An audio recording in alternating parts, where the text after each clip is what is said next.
Hello दोस्तों, study box में आपका स्वागत है। मैं आपका फिजिक्स टीचर अंकित जांगीर। अपन ने लास्ट क्लास में डिस्कस किया था कार्टेशियन कोऑर्डिनेट सिस्टम, कार्तिकीय निर्देशांक तंत्र। आज हम नए टॉपिक के साथ शुरुआत करेंगे, स्फेरिकल कोऑर्डिनेट सिस्टम। देखिए, मेरे को जहां तक लगता है आपको कार्टेशियन कोऑर्डिनेट सिस्टम में कोई प्रॉब्लम आई नहीं होगी। सिंपल सी चीजें थी। आपने ये आपका ग्राफ था, आपने एक्स वाई कोऑर्डिनेट सिस्टम था, ये आपका एक्स था, ये पी पॉइंट था। आपने यहां पर एक्स वाई और जेड निर्देशांक नाम दे दिए थे इनको। फिर आपने ये P पॉइंट था, इसकी डिस्टेंस थी R। यहां से आपने क्या किया था, इस P में चेंज किया था, X डायरेक्शन में, Y डायरेक्शन में और Z डायरेक्शन में। तीनों डायरेक्शनों में आपने चेंज किया। फिर जो चेंज किया उससे आपने डिस्प्लेसमेंट निकाला, फिर उसका विस्थापन निकाला, फिर आपने वेलोसिटी निकाली, फिर आपने काइनेटिक एनर्जी, फिर पोटेंशियल एनर्जी। ये सब चीजें आपने बात की थी। फिर अपन ने लास्ट क्लास में आपको इंट्रोडक्शन भी करवाया था मैंने आपको स्फेरिकल कोऑर्डिनेट सिस्टम से। इसके बारे में मैंने आपको कुछ इंफॉर्मेशन दी थी। अब अपन आगे पढ़ेंगे। देखिए, आज अपन बात करेंगे स्फेरिकल कोऑर्डिनेट सिस्टम की। देखिए, इसमें क्या करना है, ये आपका स्फेरिकल कोऑर्डिनेट सिस्टम था।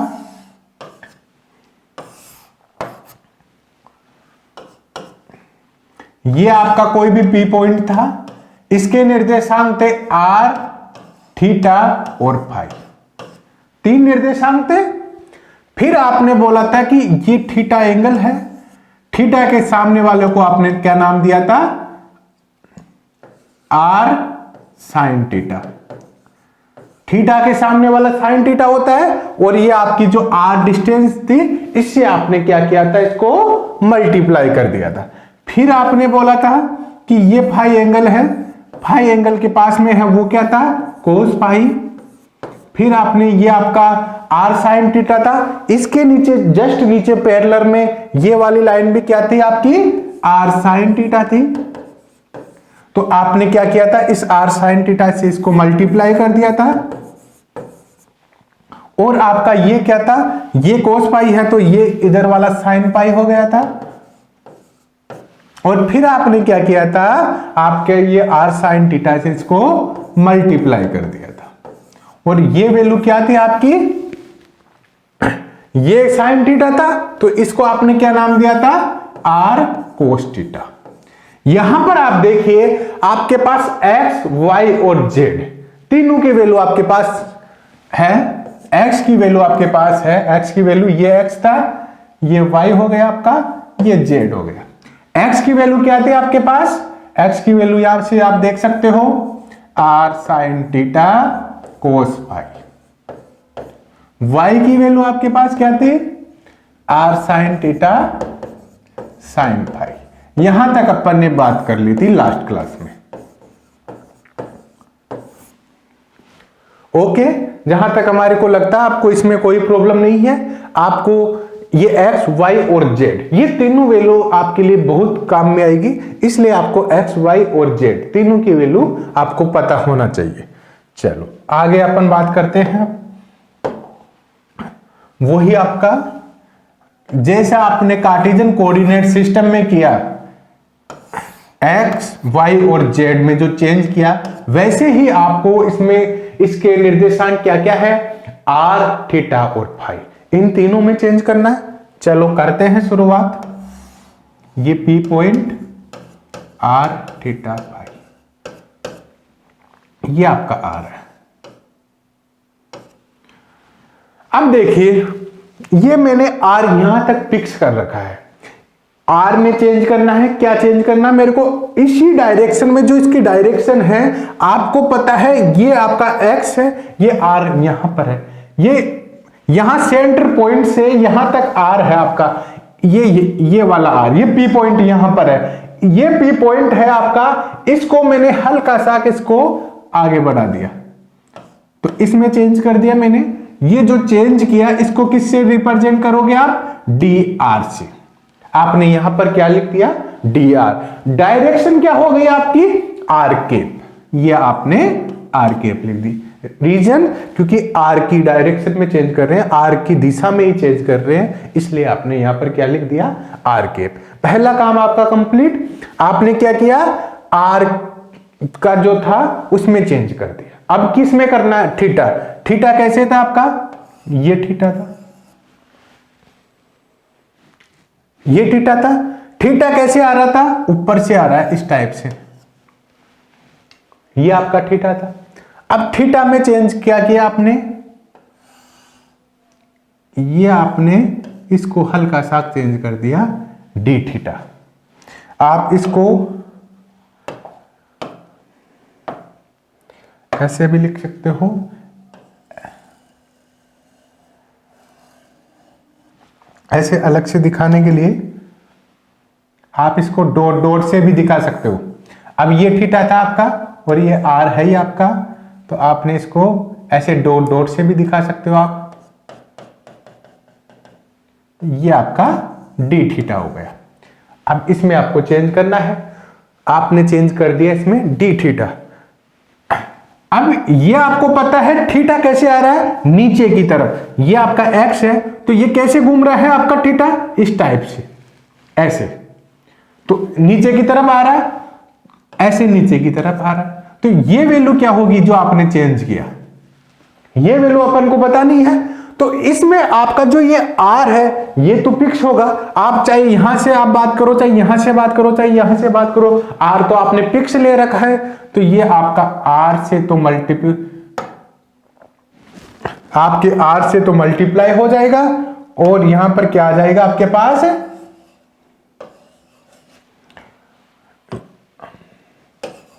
एक्सक्यूज मी 1 मिनट,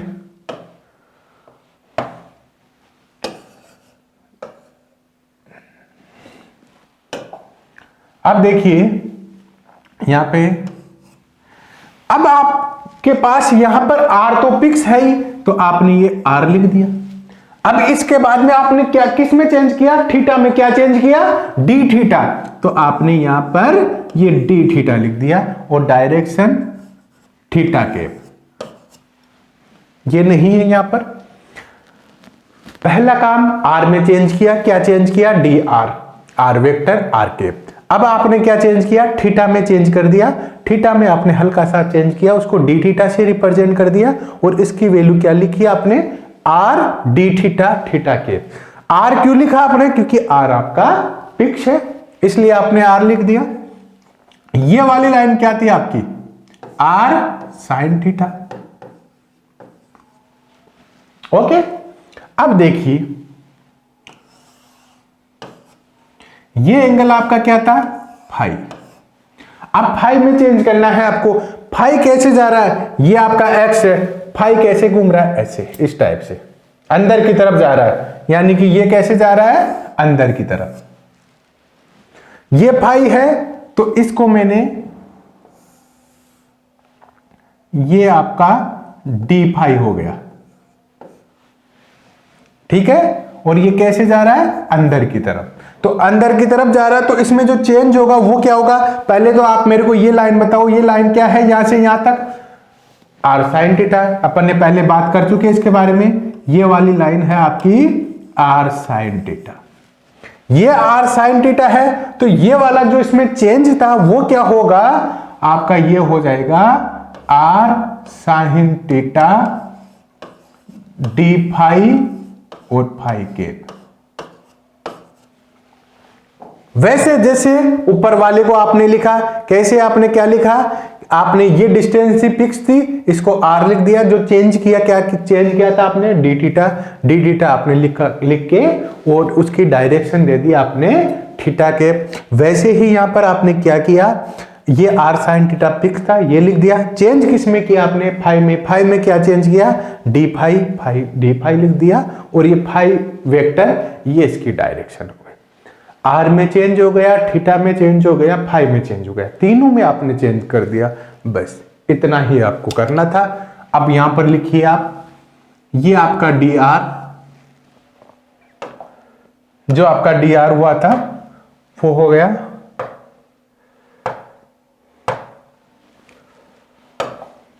ये आपका dr वेक्टर। जो आपने चेंज किया वो का वो लिखना है आपको।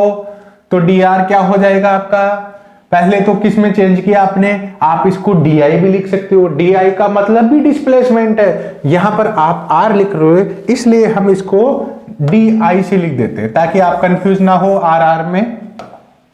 ये आपका di हो गया, ये di हो गया। अब बताइए di क्या क्या निकाला आपने, पहले तो आपने r में चेंज किया dr वेक्टर r के, फिर आपने किस में चेंज किया, थीटा में चेंज किया। क्या चेंज किया, ये रही वैल्यू, लिख दो यहां पर r d थीटा थीटा के। Second complete. थर्ड वाली चीज देखिए, थर्ड में क्या किया, 5 में क्या चेंज किया था आपने, r sin theta d phi और ये फाई के, तीनों चीजें आ गई। अगर आपको कहीं पर भी r थीटा फाई नजर आए तो आप उसको कौन सा कोऑर्डिनेट सिस्टम बोलते हो, स्फेरिकल कोऑर्डिनेट सिस्टम। जब कभी भी स्फेरिकल कोऑर्डिनेट सिस्टम की बात की जाएगी ये di लिखा जाएगा। अगर आपको ये di पता होगा, आपके पास में कैसी भी प्रॉब्लम हो, कैसा भी न्यूमेरिकल हो, आप इजी वे में उसको सोल्व कर लोगे। तो मोस्ट इंपॉर्टेंट चीज है ये di, ये आपको di पता होना चाहिए। ये कैसे आया, ये सब चीजें हमने यहां पर रफली आपको बता रखा है कि हमने r में चेंज किया, थीटा में चेंज किया, फाई में चेंज किया, तीनों में चेंज करके अपन ने di निकाला। अब di निकालने के बाद में अब आप कोई सी भी चीजें निकाल सकते हो। अब अगर आपको di पता है, अपन बात कर रहे हैं स्फेरिकल कोऑर्डिनेट सिस्टम यानी गोलीय निर्देश तंत्र की। अब आपको गोले से संबंधित कोई भी प्रॉब्लम हो आप इजी वे में उसको सोल्व कर सकते हो। अगर अब ये di आपको पता है तो अब आप इसकी एरिया की बात करोगे तो निकाल दोगे। गोले का एरिया जिसको आप क्या बोलते हो, पृष्ठीय समाकलन, जो भी आप बोलते हो, पृष्ठीय एलिमेंट। इसके आयतन की बात करो, आप आयतन निकाल लोगे, वॉल्यूम निकाल लोगे, जो भी कुछ भी हो आप गोले के बारे में जो भी आपकी प्रॉब्लम हो XYZ आप उसका सॉल्यूशन निकाल सकते हो अगर आपको ये di पता हो। तो इसलिए ये di आपको हमेशा याद रखना है। इससे आपके फर्स्ट बुक और सेकंड ईयर में मैथमेटिक्स फिजिक्स में वहां पर भी इसके बारे में अपन बात करेंगे। इसलिए अगर आपको di पता होगा तो आपको फिजिक्स पढ़ने में मेरे को जहां तक लगता है इतनी प्रॉब्लम नहीं आएगी। इसलिए आप इस di को ध्यान में रखना है आपको। अब वही चीजें पहले तो अपन इसको सोल्व कर लेते हैं। यहां पर आपके पास डिस्प्लेसमेंट आ गया तो अपन वेलोसिटी निकाल सकते हैं। वेलोसिटी निकालने के लिए क्या करोगे, आप इसमें टाइम से डिवाइड कर दोगे तो कर दो। तो v निकालने के लिए अपन क्या करते हैं, di में dt से डिवाइड कर दो। ये कर दिया अपने dr अपॉन dt, r के प्लस ये r आपका कांस्टेंट है इसके लिए, ये d theta upon dt theta के plus r sine theta d phi upon dt और ये आपका फाई के। और आपको पहले बताया था मैंने, जब अपन कार्टेशियन कोऑर्डिनेट सिस्टम की अपन ने बात की थी तो मैंने बोला था इसको कैसे लिखा जा सकता है। अगर t के रेस्पेक्ट में अवकलन है तो अपन एक बार अवकलन है तो 1 डॉट से इसको रिप्रेजेंट कर सकते हैं। तो मैं इसको r डॉट ऐसे लिख सकता हूं, इसका मतलब r डॉट हो गया और ये आपका r के फिक्स है ही। ये r as it is theta cap हो जाएगा और ये थीटा डॉट और थीटा कैप, फिर r sine theta D phi upon D T क्या हो जाएगा, फाई डॉट और ये आपका फाई कैप। ये आपका क्या निकल के आ गया, आपके पास वेलोसिटी निकल के आ गई। अब आपके पास वेलोसिटी आपके पास है, गति आपको पता चल गई तो आप इसकी क्या निकाल सकते हो, काइनेटिक एनर्जी निकाल सकते हो। तो काइनेटिक एनर्जी का जो फॉर्मूला होता है वो क्या होता है, आप mv स्क्वायर यही होता है। अब देखिए आप एम वी स्क्वायर है तो आप M V vector dot V vector, आपको क्या करना है, इसका डॉट प्रोडक्ट करना है। डॉट प्रोडक्ट करते ही आपके पास क्या निकल के आ जाएगी, वी स्क्वायर निकल के आ जाएगा। और अपन को चाहिए क्या, क्या यहां पर वी स्क्वायर ही चाहिए। तो देखिए वी स्क्वायर, ये आप एम कांस्टेंट है, ये एज इट इज, इसका आपको क्या करना है, V vector dot V vector निकालना। इसका इसी के साथ डॉट प्रोडक्ट है। आपको लास्ट क्लास में अपन ने डॉट प्रोडक्ट निकालना सिखाया था, उसके बारे में बात की थी। अब मैं यहां पर डायरेक्ट लिख रहा हूं। तो इसका डॉट प्रोडक्ट लिखेंगे तो क्या हो जाएगा, R dot square, R cap 1 हो जाएगा, प्लस आर स्क्वायर हो जाएगा, थीटा डॉट स्क्वायर हो जाएगा, थीटा कैप 1 हो जाएगा, plus R square sine square, और ये आपका फाई डॉट स्क्वायर, और फाई कैप क्या हो जाएगा, 1 हो जाएगा। ये आपकी क्या निकल के आ गया, आपका काइनेटिक एनर्जी निकल के आ गई। देख सकते हो आप, ये आपकी काइनेटिक एनर्जी निकल के आ गई। आप M V square kinetic energy का फॉर्मूला होता है, आपके पास वी वेक्टर आपके पास था, आपने क्या किया, V vector dot V vector करके आपने डॉट प्रोडक्ट अप्लाई करके आपने आसानी से क्या निकाल लिया, काइनेटिक एनर्जी। अब अपने पास क्या बचता है, पोटेंशियल एनर्जी। पोटेंशियल एनर्जी निकालने के लिए आप क्या करोगे, ये आपकी पोटेंशियल एनर्जी हो गई, स्थितिज ऊर्जा जिसको आप बोलते हो। फॉर्मूला क्या होता है स्थितिज ऊर्जा का, mg h, h क्या है यहां पर, हाइट, जो आपका z होता है। अभी अपना यहां पर z क्या है आपके पास, ये z क्या है, ये वाली लाइन, ये z क्या है, ये z आपके पास r cos थीटा, ये था अपन ने निकाला था, ये r sin थीटा था, ये r cos थीटा। तो आपके पास आपकी पोटेंशियल एनर्जी क्या आ गई, mg r cos theta. Kinetic energy आ गई, पोटेंशियल एनर्जी आ गई। एक चीज और होती है, उसको बोला जाता है लाग्रांज इक्वेशन। लाग्रांज इक्वेशन क्या होती है, L से इसको रिप्रेजेंट किया जाता है, L equal to kinetic energy minus potential energy. जो आपके पास काइनेटिक एनर्जी आई, ये आपकी काइनेटिक एनर्जी है, इसमें से क्या करो आप, पोटेंशियल एनर्जी को माइनस कर दो, आपकी क्या निकल के आ जाएगी, आपकी लाग्रांज इक्वेशन निकल के आ जाएगी। जहां तक मेरे को लगता है इसमें आपको कोई भी प्रॉब्लम नहीं होगी। आपने वेलोसिटी, ये डिस्प्लेसमेंट, ये तो मोस्ट है, आपको ये तो पता रखना ही है। इसके बाद में आपको क्या निकालना था, वेलोसिटी आपने निकाल दी, फिर आपने काइनेटिक एनर्जी निकाल दी, और आपने फिर पोटेंशियल एनर्जी निकाल दी। चलो अब आगे बात करते हैं। इसमें आपको ये आपका कंप्लीट होता है, इसके जो अपने पार्ट है जो अपन काम में लेंगे, अब वो चीजें देखते हैं। अब देखिए मैंने आपको क्या बोला, आपको क्या ध्यान में रखना है, DI, ये मोस्ट इंपॉर्टेंट चीज है, इसको आप ध्यान में रखो अच्छे से। पहले आप अगर कभी भी आपसे स्पेयर की कोई भी क्वेश्चन आता है, आप तो वो लेकर बात आते ही आप तो डायरेक्ट DI लिख दो। पहले शुरुआत में अपनी कॉपी में आप क्या लिखो, DI लिख दो। DI आपका क्या है, dr r cap plus r d theta theta के plus r sine theta d phi phi के, ये आपका DI है। अब देखो अगली बात आती है, अपन को क्या निकालना है, पृष्ठीय समाकलन, पृष्ठीय सरफेस एलिमेंट जिसको आप बोलते हो, ये आपको सरफेस एलिमेंट निकालने हैं। अब देखो ये कैसे निकालोगे आप, इसके लिए मैंने आपको बताया था कि पृष्ठीय समाकलन की जब कभी भी बात करते हैं अपन पृष्ठीय एलिमेंट की, तो उसमें कितनी चीजें होती है, 2, हमेशा ये चीज आपको ध्यान में रखनी है। दो चीजें होती है, तो आपको कोई भी दो चीजें होगी इसमें। ये आपका पृष्ठीय समाकलन, आप इसको ds से रिप्रेजेंट कर रहे हो, ds वेक्टर, ठीक है।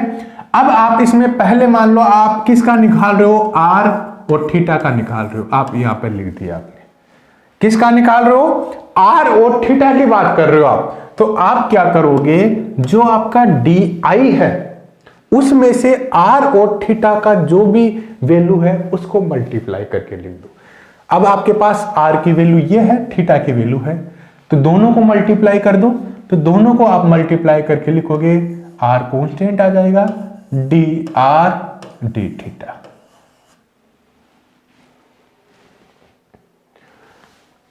r थीटा की जो वैल्यू थी उसको आपने मल्टीप्लाई कर दिया। अब इसकी जो डायरेक्शन होगी, जो लास्ट वाला एलिमेंट बचा, अब आपके पास में इसमें क्या बचा, फाई बच गया, तो इसकी फाई डायरेक्शन होगी, ये इसकी फाई डायरेक्शन होगी। और इसमें क्या होगा, फाई कांस्टेंट, इसलिए डी फाई क्या हो जाएगा, 0। ये आपको ध्यान में रखना है, ये आपके काम की चीजें हैं, ये अपन इनको यूज में लेंगे। काम में तो वो भी आएगी, बट आप इसको हर चैप्टर में, हर न्यूमेरिकल वगैरह में, हर जगह आपके काम में आएगी।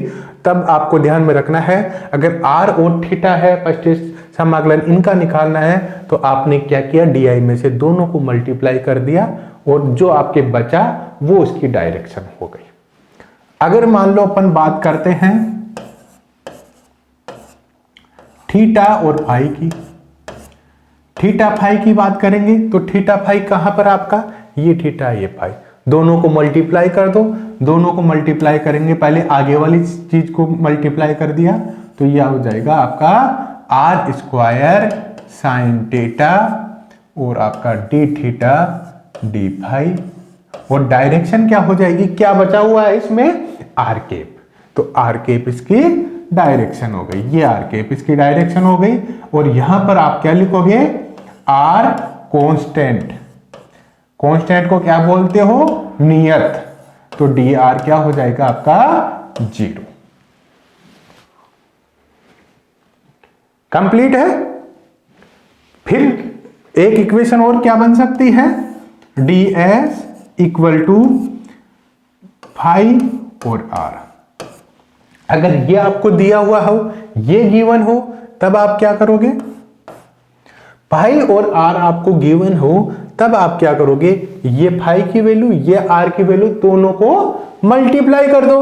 दोनों को मल्टीप्लाई करेंगे तो वैल्यू क्या आएगी आपके पास, R sine theta D phi और ये आपका डी आर।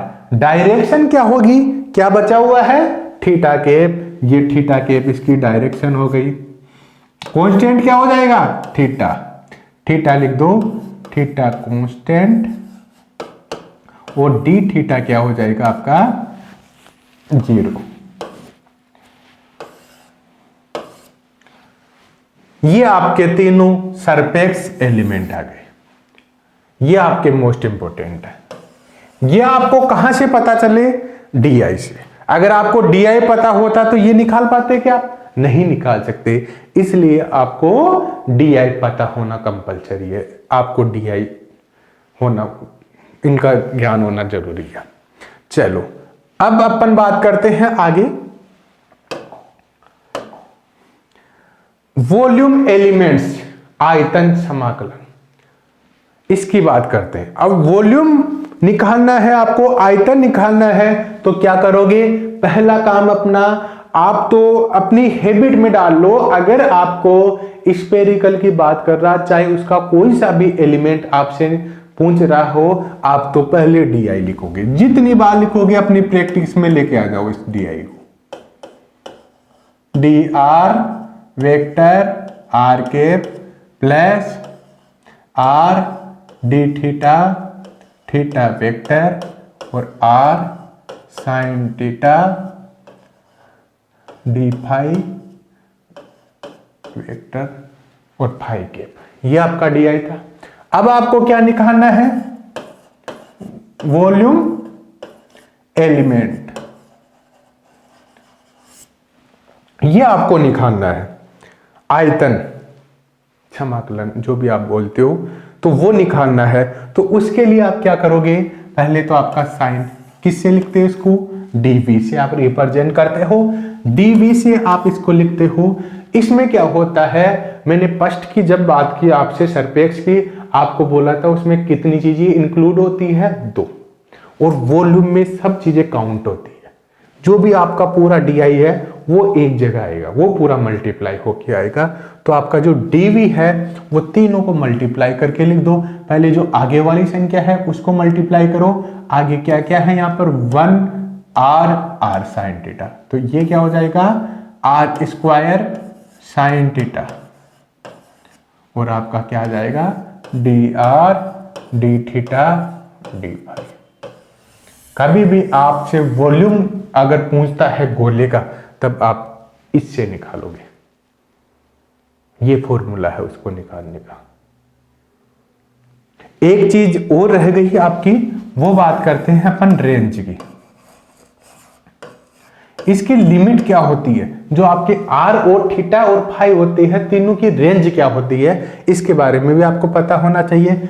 आर की रेंज होती है, जो आपका आर होता है उसकी जो लिमिट होती है वो होती है 0 to इंफिनिटी प्लस इंफिनिटी। आपको पता है आप सेंटर पॉइंट से आपका आर कहां तक भी हो सकता है, कोई लिमिट नहीं है उसकी, जहां तक हो सके। तो आपकी उसकी लिमिट कहां से कहां तक, 0 से इंफिनिटी तक। माइनस में तो हो ही नहीं सकता, तो आप कहां से कहां ले गए, 0 से इंफिनिटी तक। फिर आपका आता है फाई, जो फाई होगा उसकी लिमिट क्या होगी। अब आप ये देखो, ये आपकी अर्थ है, अर्थ है तो अर्थ में जो फाई होता है, फाई हमेशा आपको ध्यान में रखना है, फाई हमेशा एंटी क्लॉकवाइज ही घूमता है आपका। जैसे घड़ी घूमती है घड़ी के अपोजिट, अब हमेशा फाई कैसे घूमेगा, इस टाइप से, ऐसे। फाई हमेशा कैसे घूमेगा, इस टाइप से, इस टाइप से रोटेट करेगा। तो फाई की जो लिमिट होती है, अब एक चक्कर कितना होता है, 2 पाई, तो इसकी जो रेंज होती है वो 0 to 2 पाई होती है। ये आपको ध्यान में रखना है। और जो आपका थीटा होता है, थीटा कैसे घूमता है, थीटा इस टाइप से घूमता है, फाई ऐसे और थीटा इस टाइप से। थीटा आपका क्लॉकवाइज भी घूम सकता है, एंटी क्लॉकवाइज भी, दोनों डायरेक्शन में चलता है, इस टाइप से और इस टाइप से, दोनों में मूव करता है ये। तो ये चीजें भी आपको ध्यान में रखनी है। 0 से इसकी रेंज होती है पाई, ये आपको पता होना चाहिए। कंप्लीट है। अपन ने बात की है, पहले क्या बात की अपन ने, इसकी एक्स वाई और जेड तीनों की वैल्यू अपन ने निकाली। फिर आपने इसमें से वेलोसिटी डी की वैल्यू निकाली, डी की वैल्यू निकालने के बाद में आपने वेलोसिटी निकाली, वेलोसिटी निकालने के बाद में आपने काइनेटिक एनर्जी निकाली, पोटेंशियल एनर्जी निकाली, फिर आपने इसके जो सरफेस एलिमेंट होते हैं वो चीजें निकाली, और आपने इसकी डीवी जो वॉल्यूम एलिमेंट्स होते हैं उनकी बात की, और फिर आपने बात की इसकी रेंज की। अब बात करेंगे अपन इसमें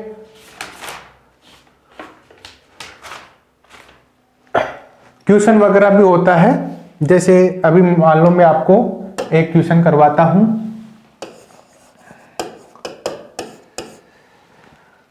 अब देखिए आपके पास ये आर रेडियस का गोला है, इसका क्षेत्रफल आपको बताना है, क्या होगा क्षेत्रफल।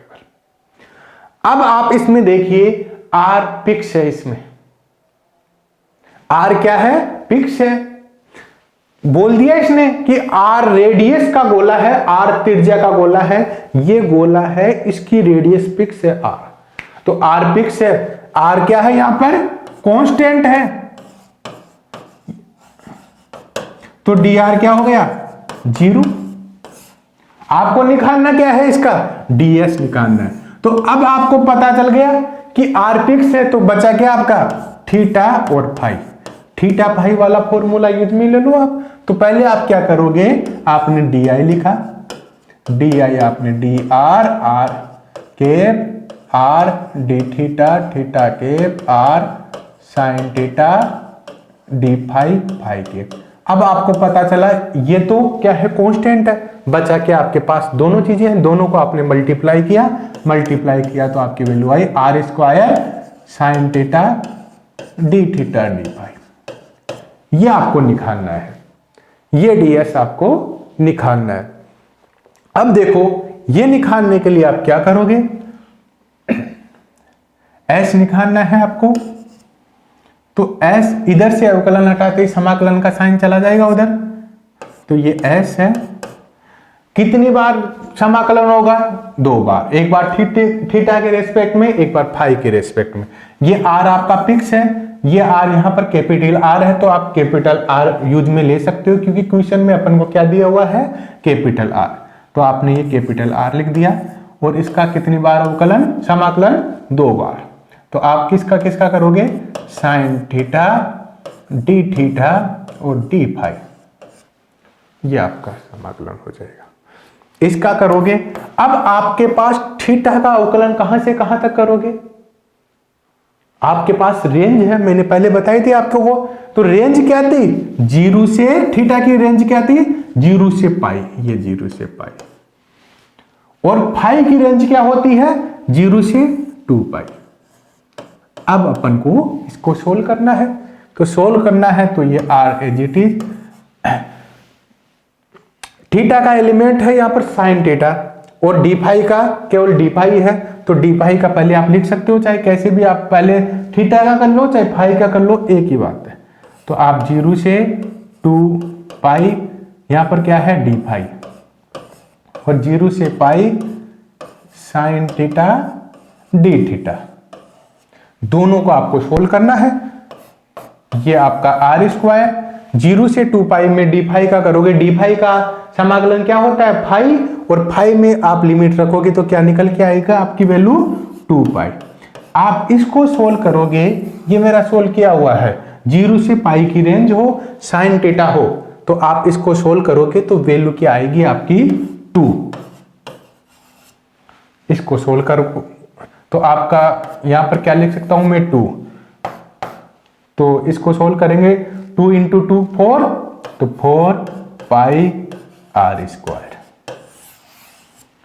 ये आपका एरिया निकल के आ गया, क्षेत्रफल।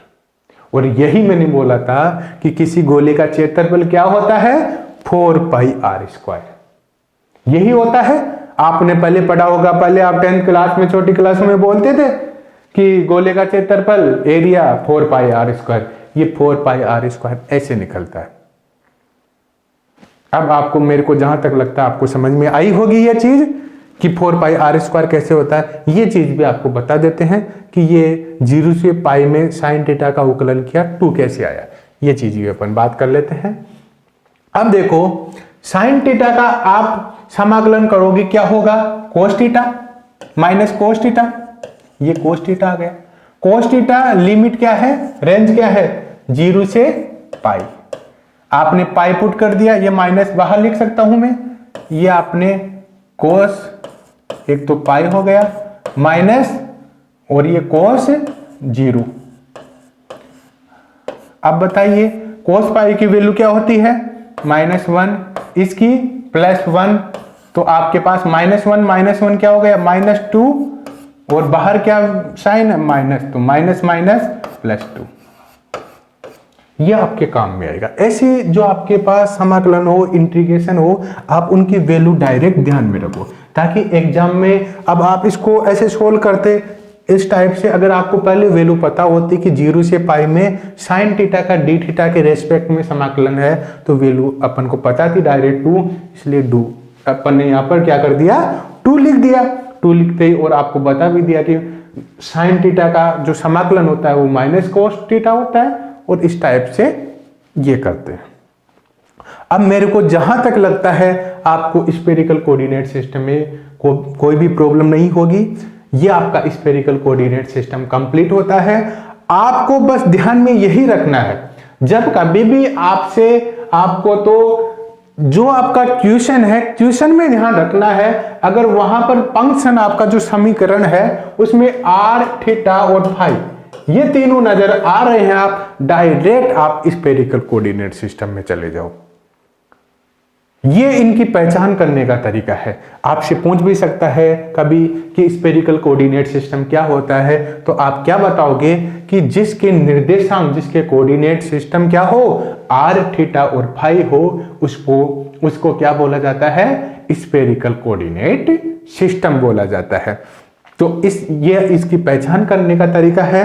और जो अपन ने पहले वाली क्लास में डिस्कस किया था उसमें अपन ने क्या बोला था, एक्स वाई जेड, जिसके निर्देशांक एक्स वाई और जेड हो उसको बोला जाता है कार्टेशियन कोऑर्डिनेट सिस्टम, कार्तिकीय निर्देशांक तंत्र। इससे इनकी पहचान होती है। तो आपके जो काम में आएगा वो मोस्ट इंपोर्टेंट है आपका स्फेरिकल कोऑर्डिनेट सिस्टम।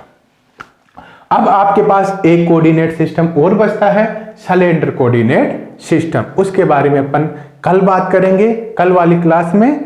और आज के लिए इतना ही। कल अपन सिलेंडर कोऑर्डिनेट सिस्टम की बात करेंगे। सिलेंडर कोऑर्डिनेट सिस्टम में कैसे उसकी वेलोसिटी होती है, डिस्प्लेसमेंट, पहले उसका डी निकालेंगे, फिर वो प्रोसेस होगा। वो आपने जैसे काइनेटिक एनर्जी निकाली, फिर आप पोटेंशियल एनर्जी निकालोगे, फिर वो सिलेंडर का वॉल्यूम वगैरह जो भी कुछ आपने स्फेरिकल कोऑर्डिनेट सिस्टम में किया वो चीज अपन किस में बात करेंगे, सिलेंडर कोऑर्डिनेट सिस्टम में बात करेंगे।